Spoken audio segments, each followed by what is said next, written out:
Single mom, waitress shelters, 10 cartel bosses. Next morning, 2,500 gangsters knocked on her door.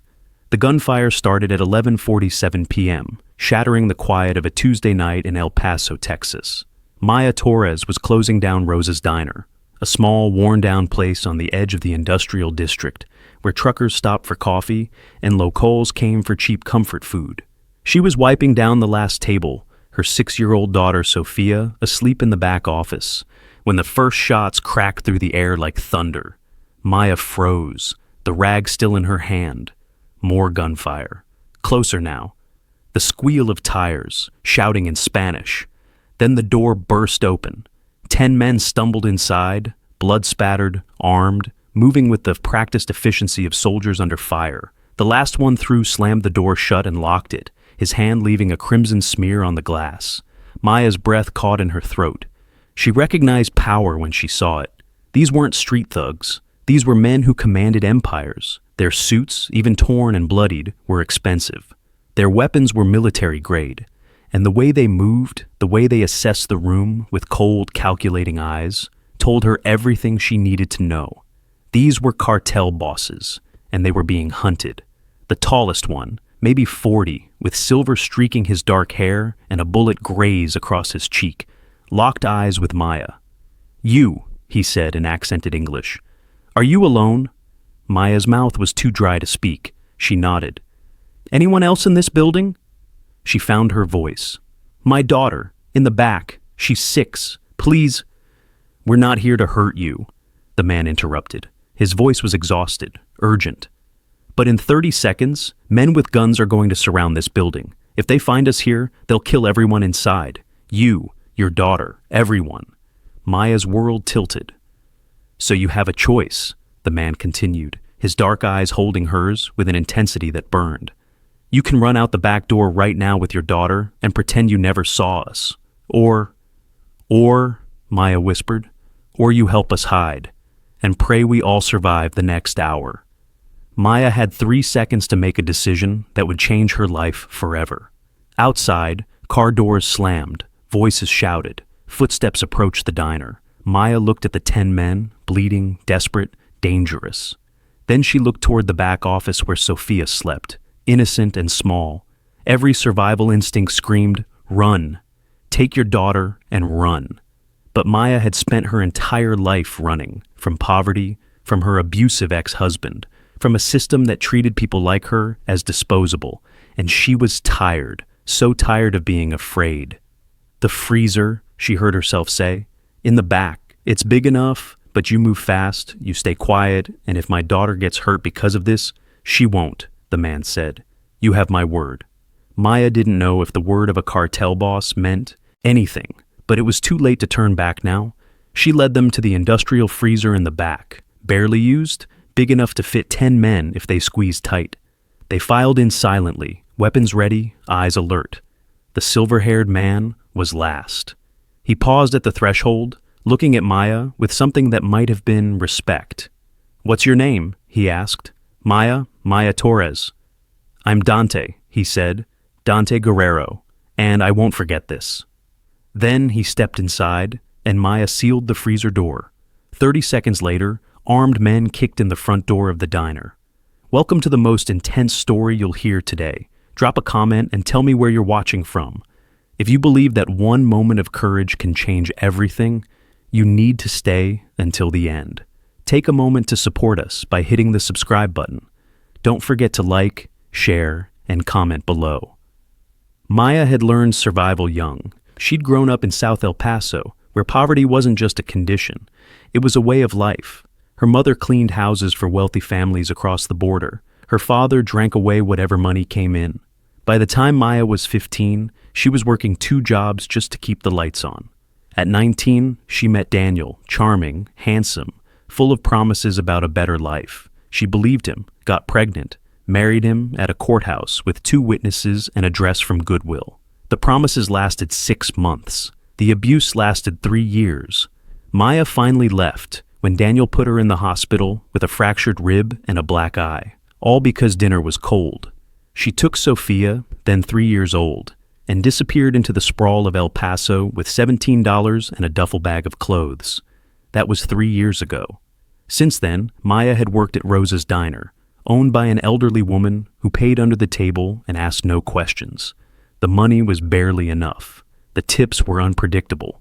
But it was honest work, and it kept Sophia fed. Survival was all Maya knew, but tonight, survival meant something entirely different. The armed men who burst into the diner weren't police. They wore tactical gear, but no badges, carried assault rifles with the casual confidence of people who use them often. Their leader, a thick-necked man with a scar running from his ear to his jaw, swept the diner with cold eyes. "Where are they?" he demanded in Spanish. Maya stood behind the counter, her hands raised, her heart hammering so hard she thought it might burst. "I don't know what you're talking about." The man walked toward her slowly, deliberately. 10 men, running from an ambush 3 blocks from here. They came this direction. This is the only building with lights on. He leaned across the counter, his breath hot on her face. "So, I'll ask again. Where are they?" "I'm alone," Maya said, forcing her voice steady. "Just me and my daughter. We don't want trouble." The man studied her for a long, terrifying moment. Then he gestured to his team. "Search everywhere. Back rooms, storage, bathrooms. If they're here, find them." Maya's blood turned to ice. The freezer. They were going to find the freezer. She watched helplessly as the armed men fanned out, kicking open doors, overturning tables, tearing through the kitchen. One of them headed straight for the back storage area. "Wait!" Maya called out, her voice cracking. "My daughter, she's sleeping back there. Please don't wake her. She's just a baby." The scarred man held up a hand, stopping his soldier. He looked at Maya with something that might have been pity or contempt. It was hard to tell. "Go get the girl," he told her. "Bring her out here where I can see her. If you're telling the truth, no one gets hurt. If you're lying..." He didn't finish the sentence. He didn't have to. Maya walked to the back office on legs that felt like water. Sophia was still asleep on the small couch, clutching her stuffed rabbit, her dark curls falling across her face. In the storage room, just 15 feet away, 10 men hid in a freezer, barely breathing, probably listening to every word. Maya picked up Sophia carefully. The little girl stirred but didn't wake. Maya carried her back to the main dining area, whispering a silent prayer to every saint she could remember. "Please, please let them stay hidden. Please let us survive this." The scarred man studied Sophia for a moment, his expression unreadable.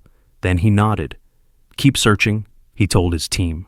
They searched for 20 minutes. They found nothing. The freezer, thank God, thank every prayer Maya had ever whispered, was hidden behind industrial shelving that the men didn't think to move. They checked the walk-in refrigerator, checked the bathrooms, checked the office. But they missed the old freezer that Rosa had stopped using years ago. 20 minutes that felt like 20 lifetimes. Finally, the scarred man signaled his team to pull out. "They're not here. Check the warehouses down the street." He looked at Maya one last time. "You're lucky. If I'd found them, you'd be dead right now. You and the kid." Then they left as quickly as they'd arrived, piling into black SUVs that screamed away into the night. Maya stood frozen in the middle of the diner, holding Sophia, trembling so hard her teeth chattered. They were gone. She'd survived. But it wasn't over yet. Maya waited a full 5 minutes before moving. Then she carried Sophia back to the office, laid her gently on the couch, and returned to the storage room. Her hands shook as she moved the shelving aside and opened the freezer door. 10 men stumbled out, gasping for air, their breath forming clouds in the cold. Dante Guerrero emerged last, his eyes meeting Maya's with an intensity that made her take a step back. "You saved our lives," he said simply. "I don't want thanks," Maya said, her voice shaking with adrenaline and fear. "I want you to leave, now, before they come back." "They won't come back tonight," Dante said. "But you're right. We need to leave, and we need to make sure you're protected." "I don't need protection," Maya said. "I need you gone." "You do need protection," Dante corrected gently. "The moment those men realize they missed us, they'll come back. They'll question you. And when they find out you lied, then I'll deal with it," Maya interrupted. "I've dealt with worse." Dante studied her, this small, fierce woman who'd risked everything for strangers. "What's your situation?" he asked quietly. You work here alone at night with your daughter? That's none of your business. You made it my business when you saved my life, Dante said. His voice was firm, but not unkind. So, I'll ask again, what's your situation? Maya's defenses crumbled under the weight of exhaustion and terror. I work 60 hours a week and can barely afford rent. My ex-husband finds me every few months and I have to move again. I have no family, no support, no safety net. There. Happy? That's my situation. Dante's expression shifted to something Maya couldn't read. What if I could change that? He asked. I don't want drug money, Maya said immediately. I'm not offering that, Dante said. I'm offering protection, security, a guarantee that no one, not my enemies, not your ex-husband, not anyone, ever threatens you or your daughter again. In exchange for what? Maya asked suspiciously. Nothing, Dante said. In our world, debts are sacred. Lives are currency. You saved 10 lives tonight, not just mine, but my brothers, my cousins, my most trusted men. That debt doesn't get repaid with money. It gets repaid with loyalty. One of the other men, younger, with kind eyes despite the blood on his shirt, stepped forward. What my cousin is trying to say is that you're under our protection now, whether you want it or not. I didn't ask for this, Maya whispered. No, Dante agreed, but you earned it, and in the morning, you'll understand what that means. The 10 men left through the back exit just before dawn, disappearing into the pre-morning darkness like ghosts. Maya cleaned the diner, scrubbing away every trace of blood, every sign that anything unusual had happened. Her hands still shook. Her mind still raced. What had she done? What had she gotten herself into? Sophia woke up around 6, rubbing her eyes.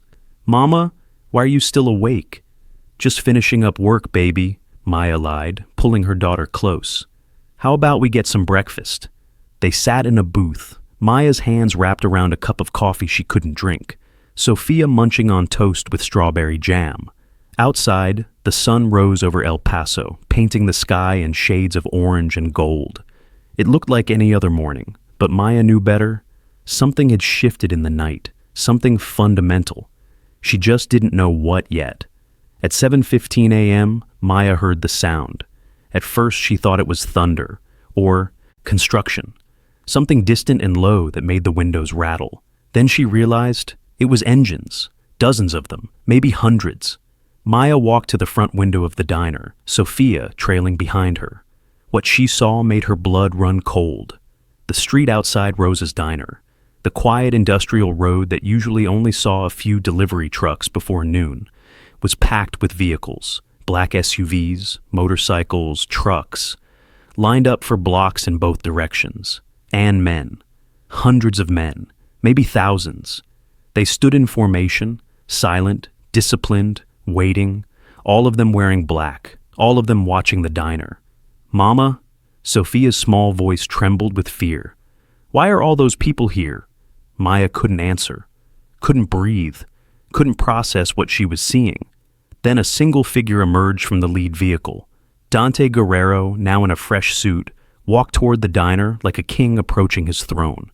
And behind him, 2,500 loyal soldiers waited for his command. Dante stopped 10 feet from the diner's front door. Behind him, the army of men remained perfectly still, an ocean of black clothing and silent power that stretched as far as Maya could see. The morning sun glinted off chrome and dark sunglasses, creating an almost surreal tableau of organized menace. Then Dante did something Maya didn't expect. He knelt. One knee on the concrete, head bowed slightly, right hand over his heart, and 2,500 men followed his lead. The synchronized movement was thunderous, a wave of respect that rippled through the entire formation. Knees hitting pavement, hands over hearts, heads bowed, all of them facing the diner, all of them facing Maya. Sophia pressed against her mother's leg. Mama, what's happening? Maya had no answer. She stood frozen behind the glass, watching this impossible scene unfold, her mind struggling to make sense of it. After a moment that felt like an eternity, Dante rose. He approached the door and knocked, gentle, respectful, like a guest asking permission to enter, not like a man who commanded an army. Maya's survival instincts finally kicked in. She ushered Sophia to the back office. "Baby, I need you to stay here. Draw me a picture. Don't come out until I call you, okay?" "But Mama..." "Please, Sophia. Just this once, don't argue." The little girl nodded, her eyes wide with fear but trusting. Maya walked back to the front and unlocked the door with trembling hands. Dante entered alone, leaving his army outside.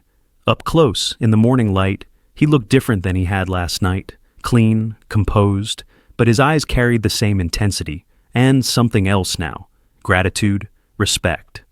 "Miss Torres," he said formally, "I apologize for the intimidating display. It wasn't meant to frighten you." "Then what was it meant to do?" Maya's voice came out sharper than she intended, fear manifesting as anger. "To honor you," Dante said simply. "In our world, when someone saves your life, especially at great personal risk, there's a tradition, a gesture of respect and gratitude." He gestured toward the street. "What you see out there, that's every man loyal to the Guerrero family, every soldier, every lieutenant, every boss, 2,500 strong." "Why are they here?" Maya whispered. "Because last night, you sheltered 10 of the most important men in our organization," Dante explained. "My brothers, blood brothers, Mateo and Ricardo were in that freezer.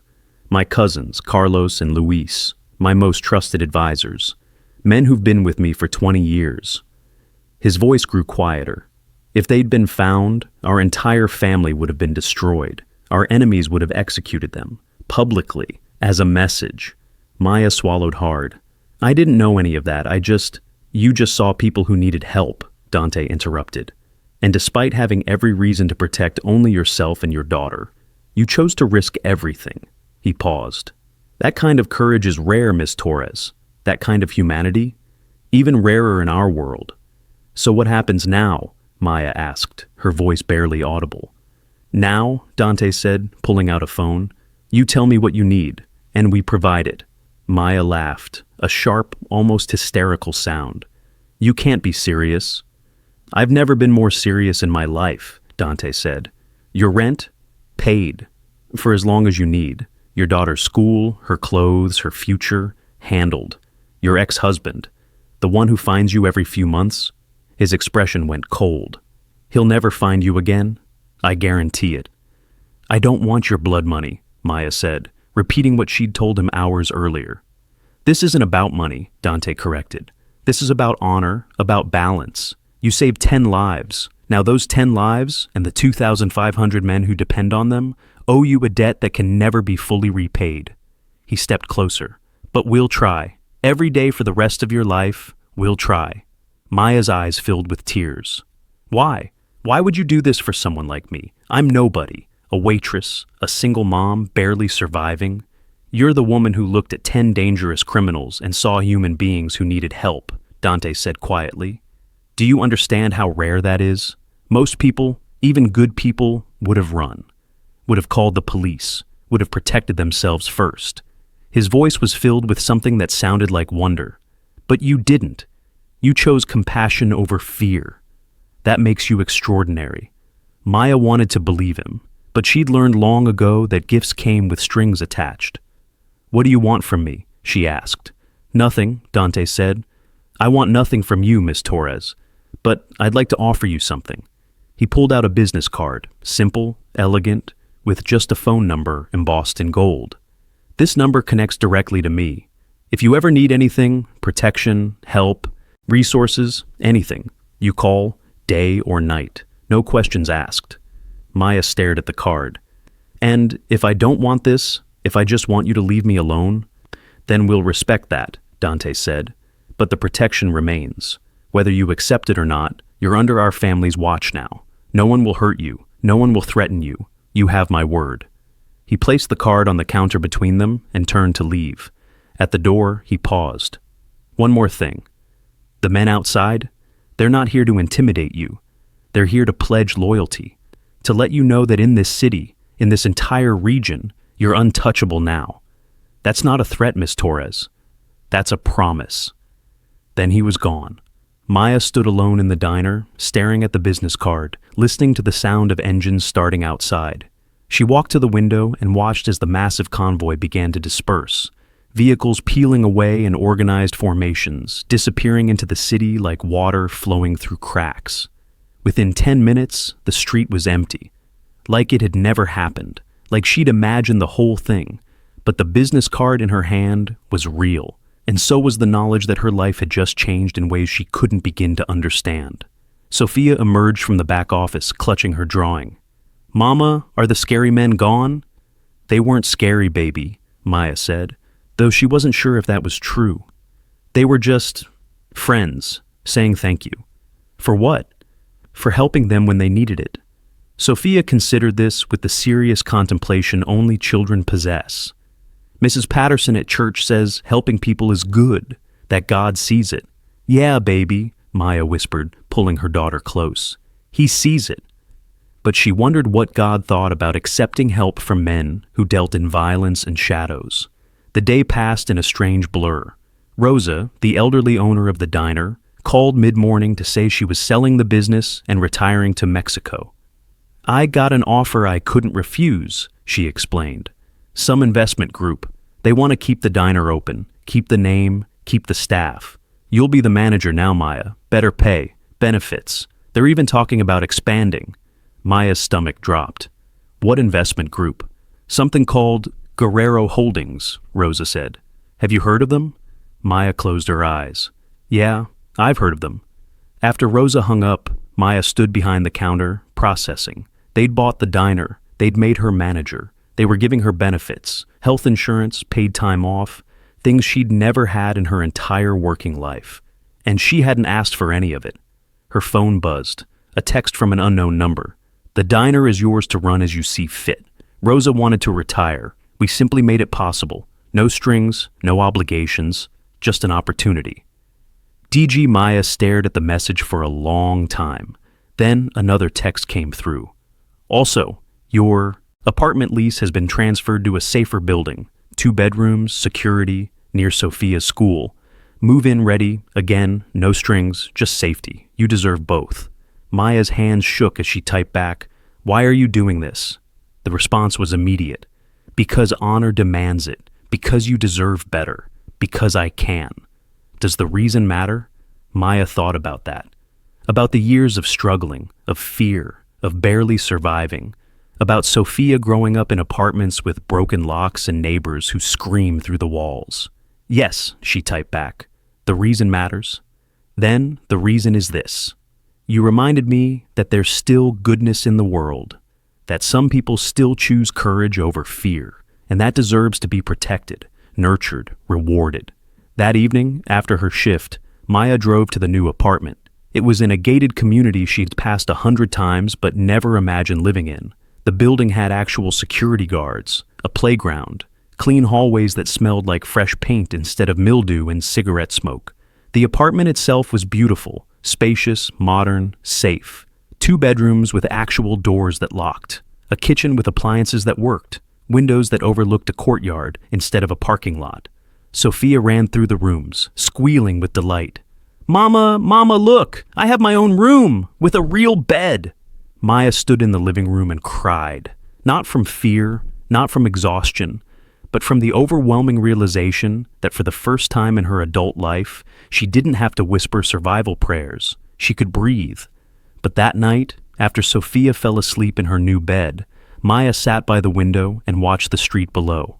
2 men in a parked car, watching the building, subtle, professional, protection, she realized, or surveillance. Maybe both.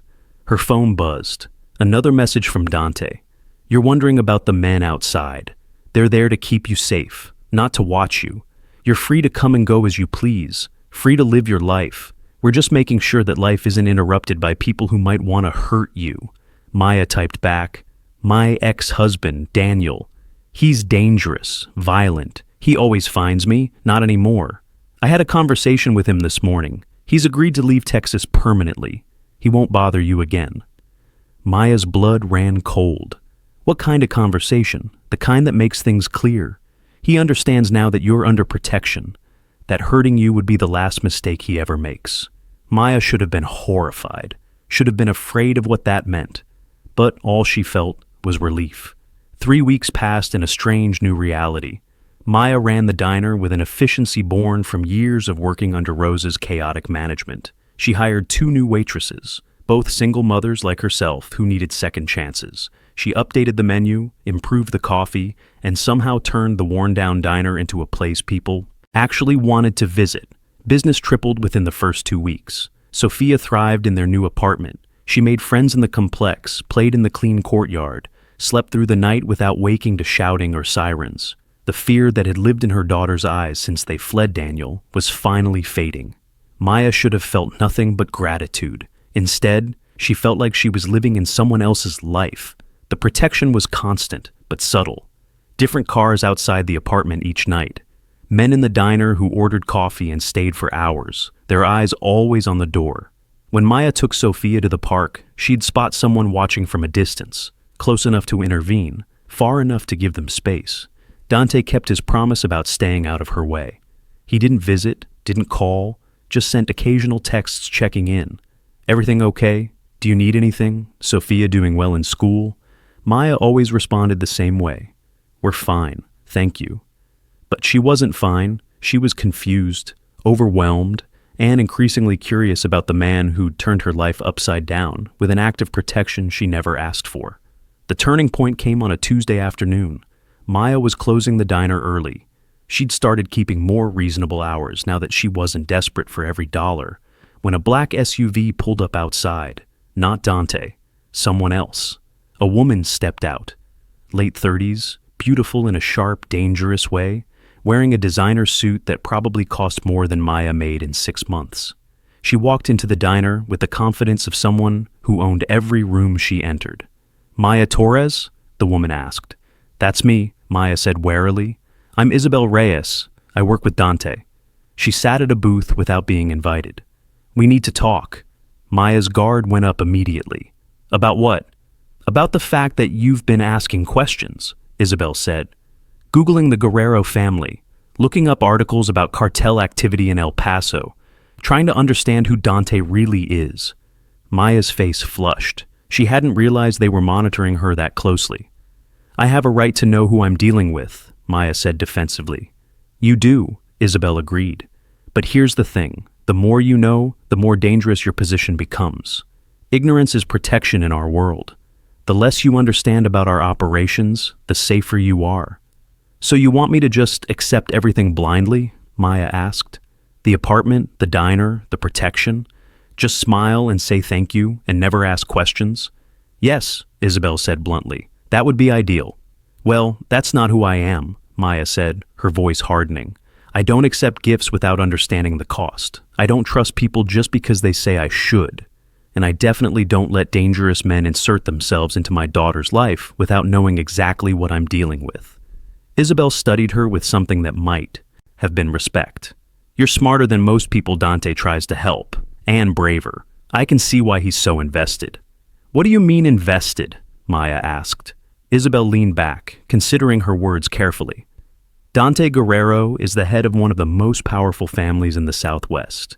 He controls territory from El Paso to Phoenix, operations worth hundreds of millions. He's feared, respected, and absolutely ruthless when he needs to be. I know all that, Maya said. I've read the articles. Then you also know, Isabel continued, that men like Dante don't show weakness, ever. Caring about someone, especially someone outside the family, is a vulnerability, a liability. Yet here he is, spending resources, time, and attention on a waitress and her daughter. She paused. Do you understand how unusual that is? Maya's throat tightened. He said he owed me a debt. He does, Isabel confirmed. But debts get paid off. This? She gestured around. This is different. He checks on you every day, asks about Sophia's school, your work, your safety. He personally vetted the security team watching your apartment. He's the one who found your ex-husband and made sure he'd never come near you again. Why are you telling me this? Maya asked quietly. Because you deserve to know the truth, Isabel said. Dante won't tell you himself. He's too concerned about maintaining distance, about not pressuring you, about letting you live freely. But the truth is, you've gotten under his skin. And in our world, that makes you both valuable and vulnerable. Vulnerable how? Dante has enemies, Isabel said. Rivals who would love to exploit any weakness. If they find out about you, if they realize you matter to him, you become a target.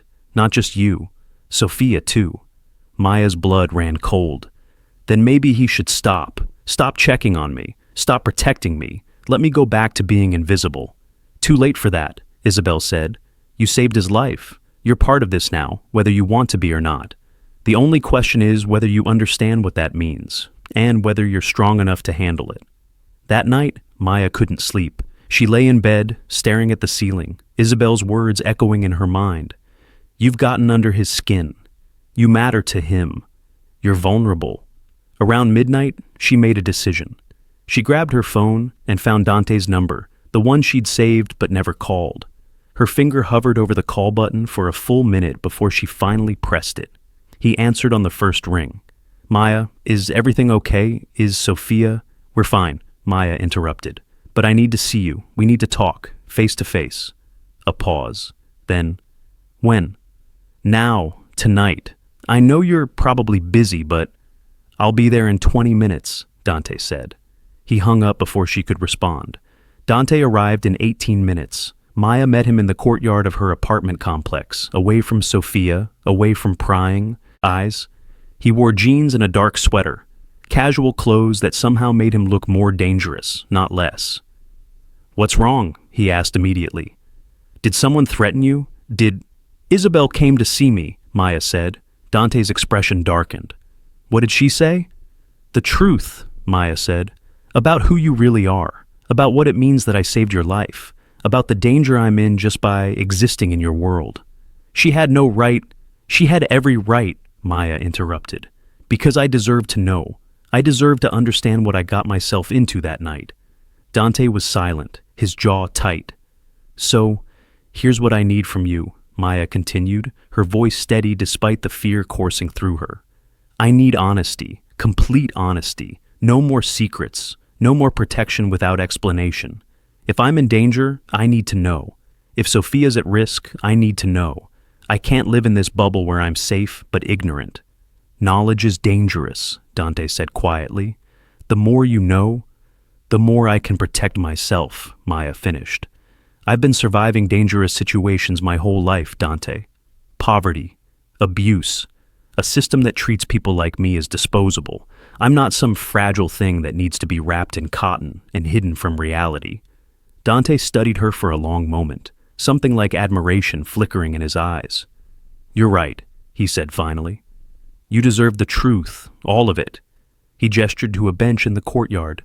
They sat, the night air cool around them, the distant sounds of the city humming in the background. What do you want to know? Dante asked. Everything, Maya said. Start from the beginning.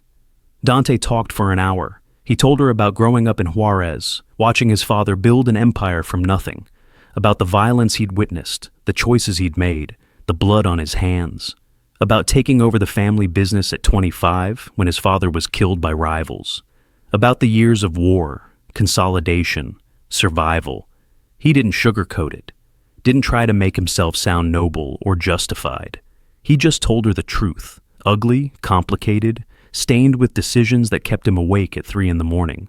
Maya listened without interrupting, watching his face in the dim courtyard lights, seeing the weight he carried.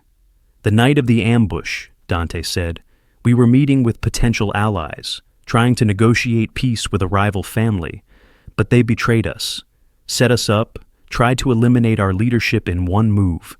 We barely escaped. He looked at Maya. If you hadn't opened that door, hadn't hidden us, 10 men would have died, and everything we've built, everything we've sacrificed for, would have crumbled. And now, Maya asked, what happens now that you survived? Now we deal with the betrayal, Dante said, carefully, strategically, but there will be consequences. There always are. Will you kill them? Maya asked bluntly. Dante didn't flinch. Some of them. Yes, the ones who ordered the ambush, the ones who tried to murder my family. They made their choice. Now they face the consequences. Maya should have been horrified, should have walked away right then. But she'd asked for honesty, and he'd given it to her. What about me? Maya asked quietly. What am I to you? Really? Dante was silent for a long moment. When he finally spoke, his voice was raw. "You're the first person in 20 years who looked at me and saw something other than a weapon, who treated me like a human being instead of a monster." He met her eyes. "You saved my life without knowing who I was, without expecting anything in return. That kind of goodness, I didn't know it still existed." "So I'm what? A reminder of your humanity?" Maya's voice was sharper than she intended. "No," Dante said firmly. "You're proof that maybe I haven't lost mine completely." The air between them felt charged, heavy with things neither of them knew how to say. "I have a daughter," Maya said. "She's the most important thing in my life. If being around you puts her in danger, it does," Dante interrupted honestly. "I won't lie to you. As long as you're connected to me, you're both at risk. But," he leaned forward, his intensity burning, "I swear to you, Maya, on everything I hold sacred, I will never let anyone hurt either of you. I have an army at my disposal, resources most people can't imagine, and I will use every single one of them to keep you safe." "Why?" Maya whispered. "Why me? Why us?" "Because you chose compassion when you could have chosen fear," Dante said simply. "Because you remind me that there's still something worth protecting in this world. And because..." He stopped himself. "Because what?" Dante looked away. "Because when I'm around you, I feel like the man I wanted to be instead of the one I became." Maya's breath caught. Before she could respond, Dante's phone buzzed. He glanced at it, his expression hardening. "I have to go," he said, standing. "There's a situation, the consequences you mentioned," Maya said, "for the people who betrayed you." "Yes. Be careful," Maya said, surprising herself. Dante looked at her, something vulnerable flickering across his face. "I will. For you." Then he was gone, disappearing into the night like smoke. The retaliation came swift and brutal. Maya didn't hear about it from Dante. She heard about it on the news 3 days later. A warehouse fire on the east side of El Paso. 7 bodies found inside, all members of the Ruiz cartel, the same family that had orchestrated the ambush. The reporter called it an escalation in ongoing cartel violence. Maya called it what it was: vengeance. She stared at the television in the diner's back office, her stomach churning. 7 men dead. Because of a chain of events that started the night she opened her door. Was she complicit in this? Had saving Dante's life made her responsible for these deaths? Her phone buzzed. "Aches," text from Dante. "Don't watch the news. Don't let it touch you. This isn't your burden to carry," Maya typed back furiously. "How can it not be? 7 people are dead because I helped you." His response came immediately. 7 people are dead because they tried to murder my family. You didn't pull the trigger. You didn't make their choices. Don't take their sins on your shoulders. But I'm part of this now. You said so yourself. You're under my protection. That doesn't make you responsible for my actions." Maya threw her phone on the desk, anger and guilt warring inside her. That evening, a different problem arrived at the diner. A woman walked in just before closing. Early 50s, expensive clothes, hard eyes that had seen too much. She took a booth near the window and ordered coffee. Maya's instincts prickled. This wasn't a regular customer. This was something else. She brought the coffee over, setting it down carefully. "Anything else?" "Information?" the woman said bluntly. "About Dante Guerrero." Maya's blood went cold. "I don't know what you're talking about." "Please," the woman said, her voice dripping with condescension. "Don't insult my intelligence. The entire underworld knows about you. The waitress who saved the Guerrero leadership. The woman Dante's protecting like she's made of glass." "Who are you?" Maya asked quietly. "Valentina Ruiz," the woman said. "And those 7 men who died in the fire, 3 of them were my sons." Maya's legs almost gave out. She sank into the booth across from Valentina, her heart hammering. "I'm sorry for your loss, but I had nothing to do with..." "You had everything to do with it," Valentina interrupted, her voice like ice. "If you hadn't hidden them that night, Dante would be dead. My family would have taken over his territory. My sons would still be alive." She leaned forward. "So yes, Miss Torres, you're very much responsible." "I was just trying to survive," Maya whispered.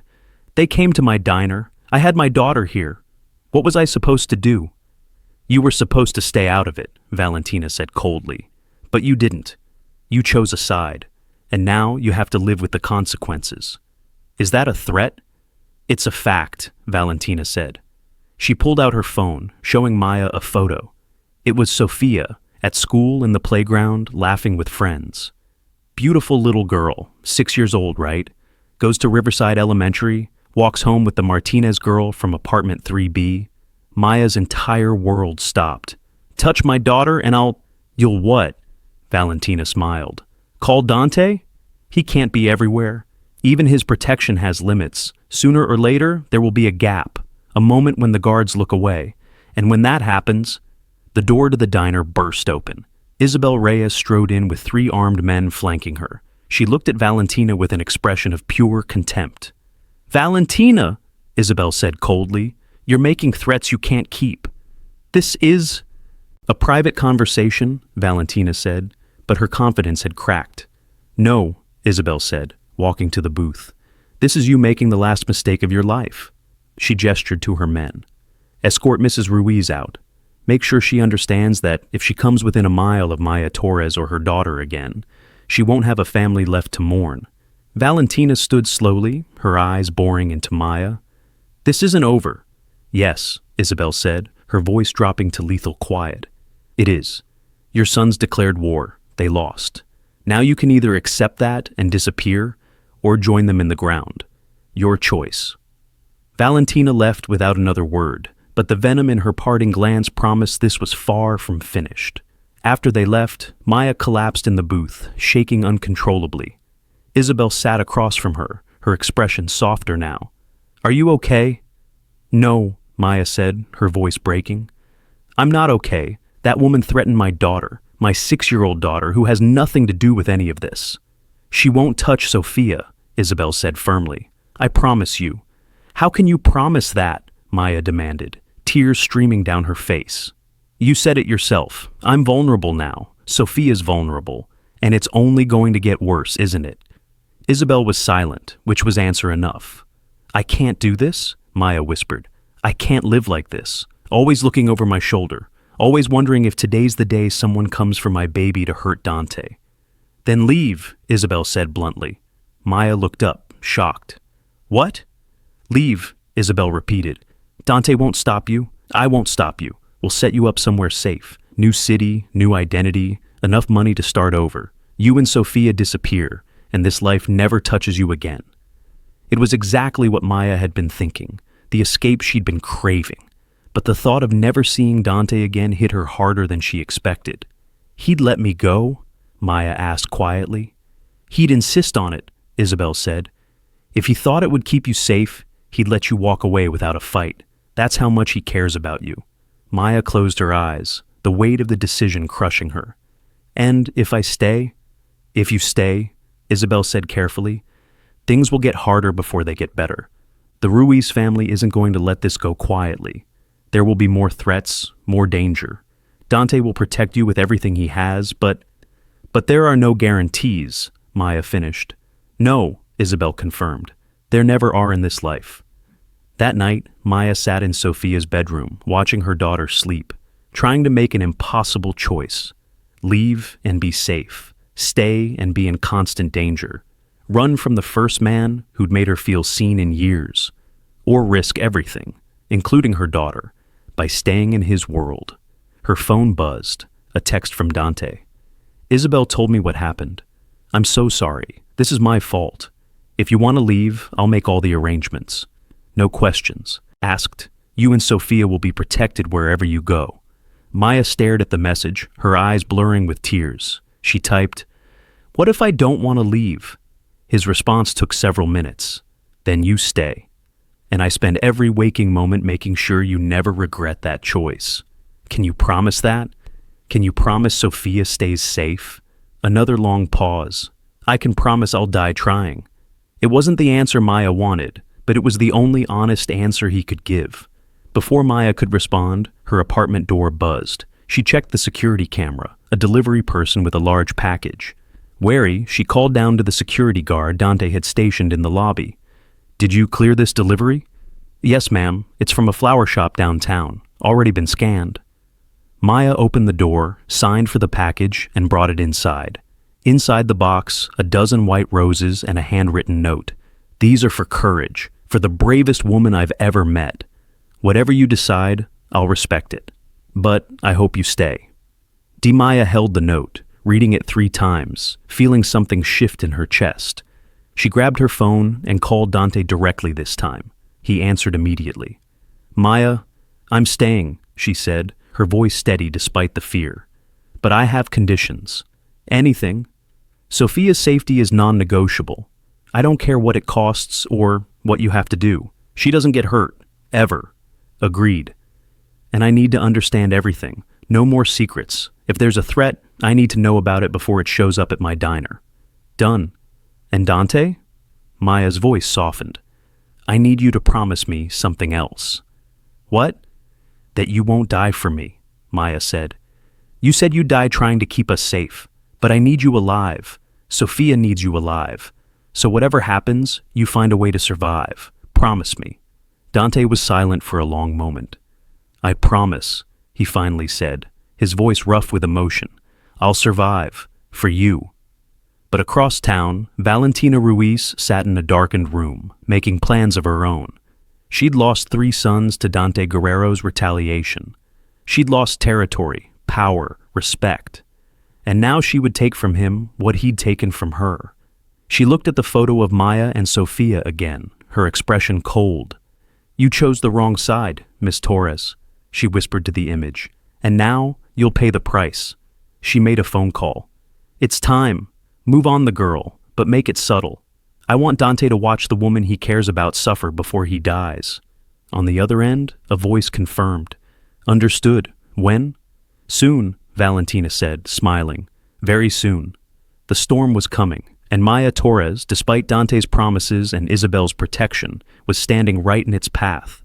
The attack came on a Thursday afternoon. Sophia's school let out at 3:15 p.m. every day. One of Dante's men, a young soldier named Miguel, who dressed like a regular dad, always picked her up, walking her the 3 blocks home while 2 more guards followed at a distance. It was a routine they'd perfected over the past month. Safe, predictable, protected, which is exactly why Valentina chose that moment to strike. At 3:22 p.m., as Miguel and Sophia walked past the corner bodega, a van screeched to a stop beside them. 4 men jumped out, fast, professional, armed. Miguel reacted instantly, pushing Sophia behind him, reaching for his weapon. He managed to fire 2 shots before a bullet caught him in the shoulder, spinning him around. Sophia screamed. One of the men grabbed her, lifting her off the ground. She fought, kicking, biting, screaming for her mama. But she was 6 years old and weighed 50 pounds. She didn't stand a chance. The backup guards arrived within seconds, firing at the van, but it was already speeding away, tires squealing, disappearing into traffic, gone in less than 30 seconds. And Sophia Torres was gone with them. Maya was at the diner when Isabel burst through the door, her face ashen. They took her, Isabel said, her voice tight with barely controlled panic. They took Sophia. The world stopped. Maya couldn't breathe, couldn't think, couldn't process the words she'd just heard. No, she whispered. No, no, no. Miguel's alive. He's at the hospital. The guards chased the van but lost it in the warehouse district. Isabel grabbed Maya's shoulders. Maya, listen to me. We're going to get her back. Dante's mobilizing everyone. We will find her. Where is he? Maya demanded, her voice rising to a scream. Where's Dante? On his way here. The door burst open again. Dante strode in, his expression a mask of cold fury barely containing the terror underneath. Behind him, a dozen men fanned out, phones pressed to ears, coordinating the search. He walked straight to Maya and pulled her into his arms without a word. She collapsed against him, her whole body shaking. They took my baby. They took Sophia. I need her back. I know, Dante said, his voice steel-wrapped in velvet. And I'm going to get her back. I swear to you on my life, Maya. I'm going to bring her home. How? Maya sobbed. How will you even find her? Dante pulled back, looking at her with eyes that had seen too much violence and were about to see more. Because I know who took her, and I know exactly where they'll take her. Valentina Ruiz's compound was 20 miles outside El Paso, a fortified ranch surrounded by walls, cameras, and armed men.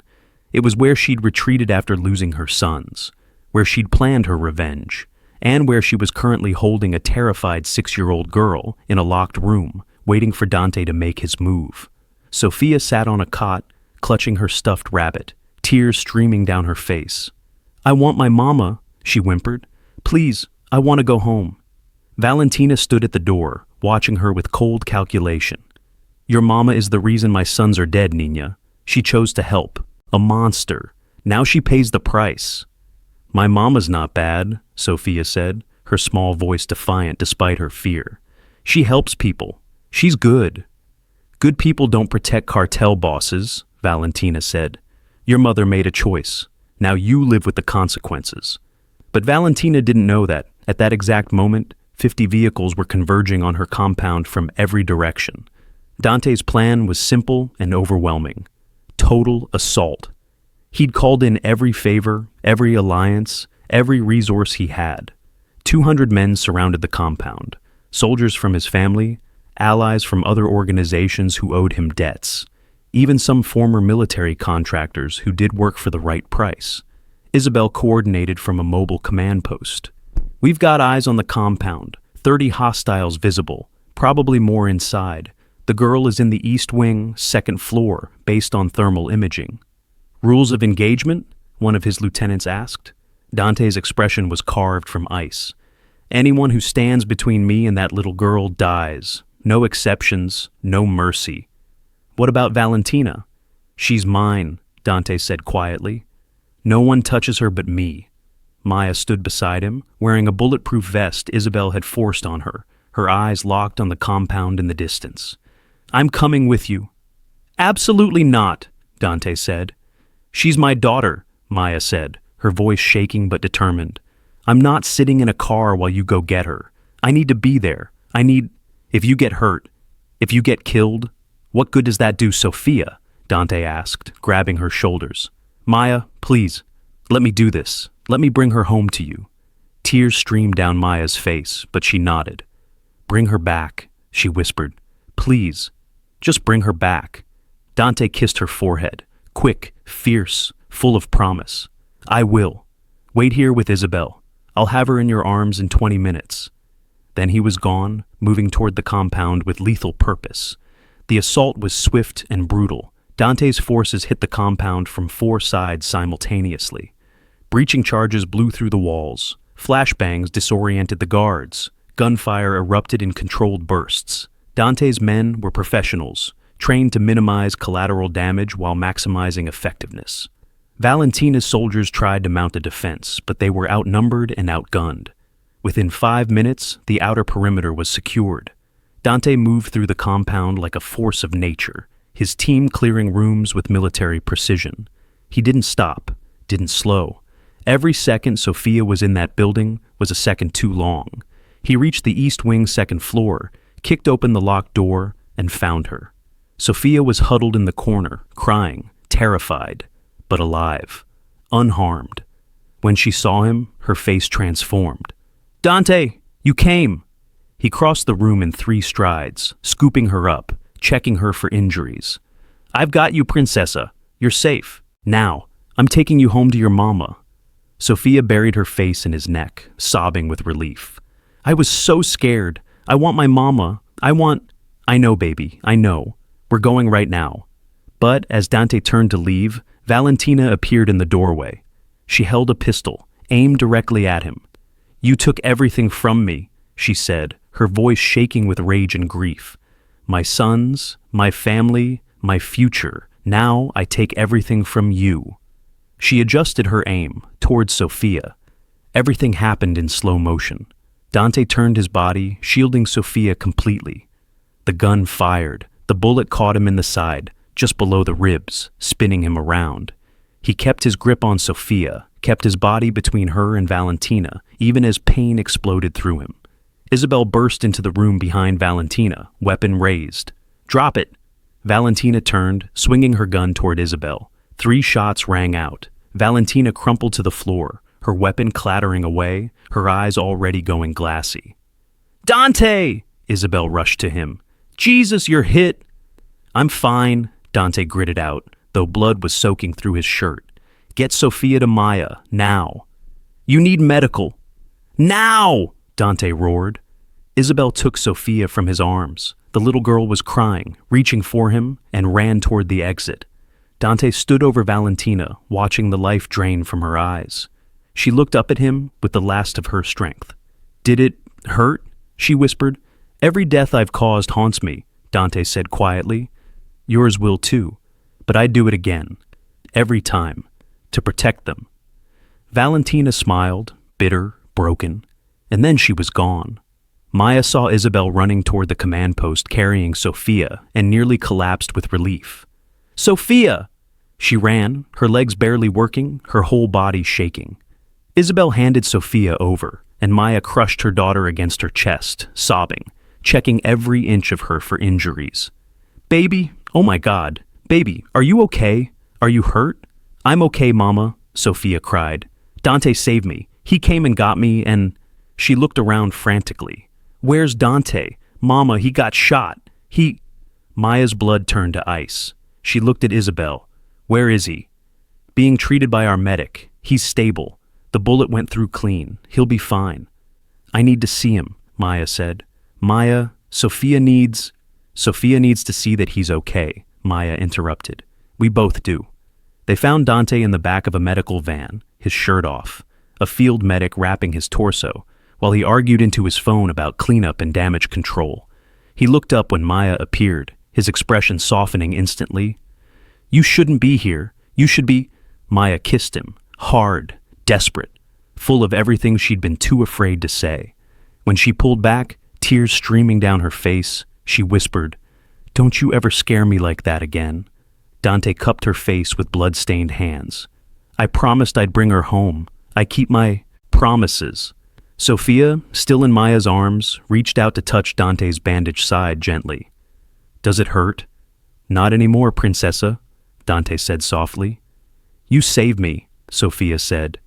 You're my hero. Dante's eyes filled with tears he didn't try to hide. No, Pequeña, your mama's the hero. She's the one who saved me first. He looked at Maya, his voice thick with emotion. I love you. I should have said it weeks ago, but I was afraid. Afraid I'd lose you if you knew how much you meant to me. But I can't pretend anymore. I love you, Maya Torres. You and Sophia. You're everything. Maya's breath caught. I love you too. God help me. I love you too.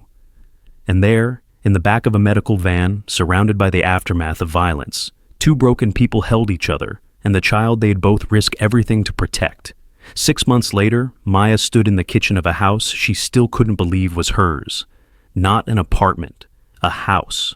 3 bedrooms, a backyard with a garden, a neighborhood where children played on tree-lined streets, and the biggest danger was skinned knees and hurt feelings. It was 30 miles outside El Paso, in a suburb called Horizon City. Far enough from the violence of Dante's world to feel safe, close enough that he could visit whenever he wanted, which was every day. Sophia's laughter drifted in from the backyard, where she and Dante were building something that was supposed to be a birdhouse, but looked more like abstract art. He wore jeans and an old t-shirt, the scar from the bullet wound visible when he reached up to hammer a nail. He'd kept his promise. He'd survived, for them. Maya watched through the window, her heart full in a way she'd never thought possible. The diner was thriving, now under new management since Maya had stepped back to focus on Sophia and herself. Dante had bought 2 more locations, turning the small operation into a legitimate chain that employed dozens of people who needed second chances. The Ruiz family had fractured after Valentina's death. Some had retreated to Mexico. Others had negotiated peace with Dante, recognizing that further conflict would destroy them all. The war was over, and somehow, impossibly, Maya and Sophia had survived it. That evening, after Sophia went to bed, in her own room, in her own house, safe and loved, Maya and Dante sat on the back porch, watching stars emerge in the darkening sky. She asked me today if you were going to be her daddy, Maya said quietly. Dante went still. What did you tell her? I told her that was up to you and me to figure out, Maya said, but that you loved her, and that you'd always protect her. Both true, Dante said. She also asked if we were going to get married, Maya continued, a small smile playing on her lips. Apparently, her friend Emma's parents just got married and she thinks everyone should. Dante turned to look at her, his expression serious. And what do you think? I think, Maya said carefully, that 6 months ago, I was a waitress who could barely afford milk for my daughter, who was one eviction notice away from homelessness, who had no hope and no future. And now, Dante's voice was soft. Now I have everything, Maya said, her eyes filling with tears. A home, security, a man who looks at my daughter like she's precious, who looks at me like I'm worth protecting. She took his hand. But Dante, I need to know something, and I need you to be completely honest. Anything. Can you ever really leave that world behind? Maya asked. Can we ever truly be safe, or is this just temporary peace before the next threat? Dante was silent for a long moment, weighing his words. I've been transitioning out for months, he finally said, handing operations to people I trust, liquidating the dangerous parts of the empire, building legitimate businesses that can sustain the family without the bloodshed. He squeezed her hand. It's not instant. It's not clean. But I'm walking away, Maya. For you. For Sophia. For the life I want with both of you. And your enemies will become someone else's problem, Dante said. I've negotiated treaties, made arrangements. I'm leaving the life, but I'm not leaving my family vulnerable. There will always be protection, always be security, but it'll be distant, professional, not the world you and Sophia live in. Can you really walk away? Maya asked. After everything you've built? I already have, Dante said. The moment I realized that waking up next to you was more important than any empire. The moment Sophia called me her hero, and I understood that being her father was the only legacy that mattered. His voice was thick with emotion. I've spent 20 years building power. Now I want to build something else, a family, a real one. Maya's breath caught. Dante stood, pulling something from his pocket, a small velvet box. I had a whole speech planned, he said, opening the box to reveal a simple, elegant ring. But the truth is simpler than any speech. Maya Torres, you saved my life. Then you gave it meaning. You and Sophia, you're my redemption, my second chance, my everything. He knelt on one knee, right there on the back porch under the stars. Marry me, Dante said. Not because you owe me, not because I can protect you, but because I love you more than I've ever loved anything. Because I want to spend every day proving I'm worthy of you. Because Sophia deserves a father who's legally bound to stay. And because, his voice cracked, because I can't imagine a life without both of you in it. Maya was crying, her hands shaking as she reached for him. Yes, she whispered. Yes, Dante. Yes to all of it. He slipped the ring on her finger and stood, pulling her into his arms, kissing her with the desperate relief of a man who'd finally found home. They told Sophia the next morning over pancakes. She'd been suspicious the moment she saw the ring on Maya's finger. Her 6-year-old mind immediately connecting dots. Does this mean Dante's going to live with us forever? She asked, syrup on her chin, hope blazing in her eyes. If that's okay with you, Dante said seriously, I'd like to be your dad, for real. Not just someone who visits, but someone who's here every day, who helps with homework and reads bedtime stories. And Sophia launched herself at him, nearly knocking over her orange juice. Yes! I've been wishing for this since forever. Dante held her, his eyes meeting Maya's over Sophia's head, and in that moment, they both understood the miracle of what they'd built. A family forged from violence had become a family built on love. Epilogue.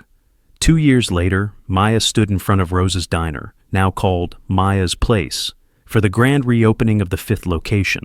The business had grown beyond anything she'd imagined. Each diner employed people who needed second chances, former addicts, ex-convicts, single parents, immigrants struggling to build new lives. Each location partnered with community organizations to provide free meals, job training, and hope. Dante stood beside her, Sophia on his shoulders, watching with pride as Maya cut the ribbon. 5 locations, he murmured. You've built an empire of your own. A different kind of empire, Maya said, squeezing his hand. One built on kindness instead of fear. The better kind, Dante agreed.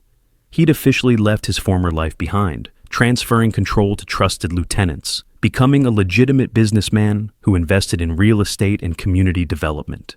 There were still whispers about his past, still people who looked at him with fear or suspicion. But there were also people who saw what he'd become, what Maya had helped him become. "Mama, Dante," Sophia called out, pointing at a family entering the diner. "That's the Johnsons! They don't have money right now, 'cause Mr. Johnson lost his job. Can they eat free today?" Maya smiled. "Of course, baby. That's what we do here. We help people." Sophia beamed, then looked at Dante seriously. "When I grow up, I want to help people too, like you and Mama." Dante knelt down, his eyes level with hers. "You already do, Princessa. You helped me become a better man. That's the most important help of all." That evening, at the house in Horizon City, the home where laughter replaced fear, where family dinners replaced survival meals, Maya tucked Sophia into bed. "Mama," Sophia said sleepily, "remember when we used to be scared all the time, when we didn't have enough?" "I remember, baby." "I'm glad we're not scared anymore," Sophia said. "I'm glad Dante found us." "Me too," Maya whispered, kissing her forehead. "Me too." Later, Maya stood in the bedroom she shared with Dante, looking at a photo on the nightstand, taken the night of the ambush when 10 men stumbled into her diner and changed her life forever. She didn't have any photos from that night, of course, but in her mind, she could see it clearly. The moment she made the choice to help instead of run, to choose courage over fear. That choice had saved 10 lives, and in return, it had saved hers. Dante wrapped his arms around her from behind, resting his chin on her shoulder. "What are you thinking about?" "About how one decision can change everything," Maya said. "About how the scariest night of my life became the best thing that ever happened to me." "Do you ever regret it?" Dante asked quietly. "Helping us that night? Everything that came after?" Maya turned in his arms, looking at the man who'd gone from cartel boss to her husband, from feared criminal to devoted father. "Not for a single second," she said. "You gave me a life I never dreamed was possible. Safety, love, a future for Sophia. How could I ever regret that?" "I'm the one who should be grateful," Dante said. "You saw humanity in a monster. You chose compassion when fear would have been easier. You saved me in every way a person can be saved." They stood together in the quiet of their home, two people who'd found each other in the darkest circumstances and built something beautiful from the wreckage. Final scene. The next morning, Maya opened the front door to find an elderly woman standing on the porch, tiny, weathered, eyes full of memories. "Can I help you?" Maya asked. "You're Maya Torres?" the woman asked in accented English. "Yes. I'm Dante's mother," the woman said. "I've been living in Mexico, but my son called me, told me he'd found something precious, asked me to come meet the woman who saved his life." Her eyes filled with tears. "And to thank you for giving me back my son." Maya's breath caught. "He never mentioned—" "He thought I was dead," the woman said, "for years, but I survived.